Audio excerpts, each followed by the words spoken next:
Hello, this is Andy's Golf and Travel Diary here in Sydney, Australia at the Lakes Golf Club with Andrew Kirkman, the General Manager.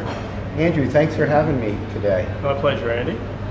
Tell me a little bit about Sydney. This is quite a iconic city in Australia and has a lot of golf history associated with it. It is, yeah. We're very fortunate. Sydney's known not only for wonderful golf courses, but you've got championship golf courses, and you've also got the beautiful beaches of Sydney, all within about 10 or 15 minutes of the central business district. So there's some of the great golf courses of Australia here, and certainly the Lakes is iconic in that sense.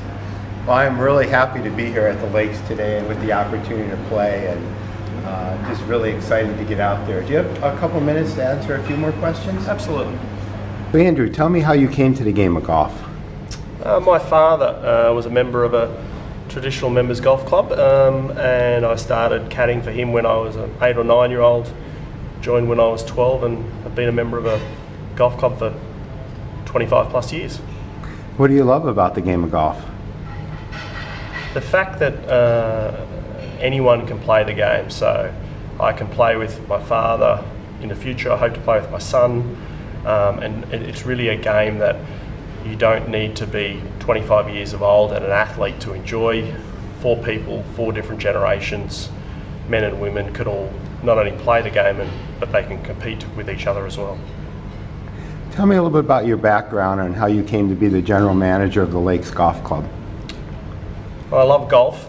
They say if you can combine your passion in life, which is golf for me, with what you do for a living, then you're halfway on the road to happiness. So the Lakes is seen as one of the top golf clubs in the country, has a long-standing, amazing reputation, and particularly the culture of the club is all about golf. That obviously fits with me being a golf tragic, and I've had the privilege to work at a number of golf clubs in Australia, and the Lakes Golf Club was too great an opportunity to pass on. What part of Australia did you grow up in? I was born in Sydney, although not to the delight of all of our members. I've spent most of my life in Queensland, so that's a state to the north of New South Wales, and there's a fair bit of rivalry between the two states. So I've got New South Wales number plates on my car now, and I'm very happy to be in Sydney. It's definitely the most amazing city in the country. I hear the same thing about Melbourne and Victoria. There's a bit of rivalry.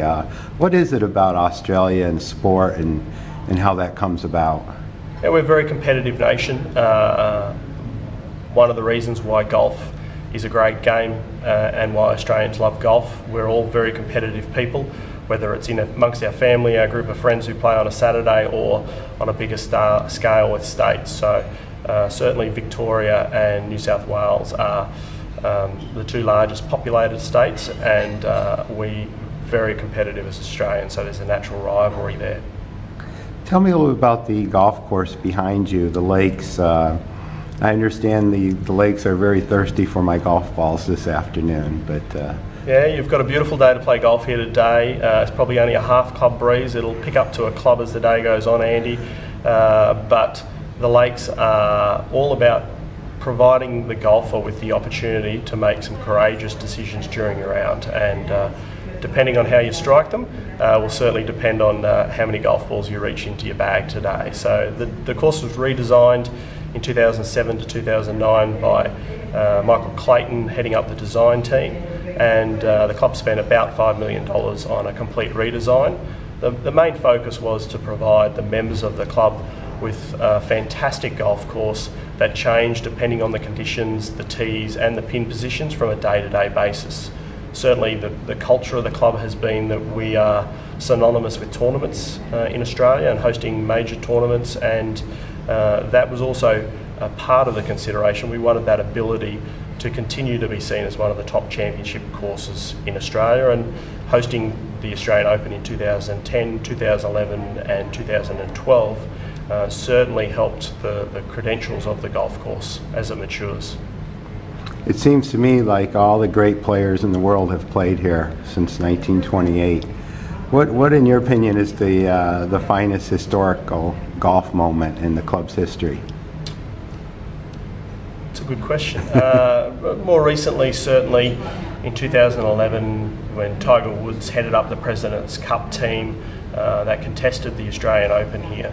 That was probably recently one of the highlights, and what that did for golf in the country with having that group of players out here, and what it did for golf in Sydney. I'm told it was 5 or 6 people deep, the entire 360 metres behind me from the first tee to the first green when Tiger teed off.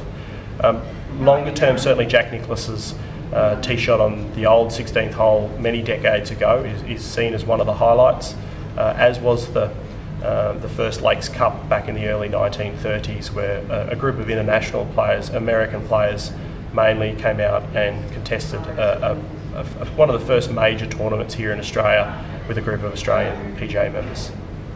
Well, Andrew, I want to thank you very much for being part of Andy's Golf and Travel Diary today and having me out to this very historic and fabulous golf course, the Lakes Golf Club in Sydney, Australia. My pleasure. Enjoy.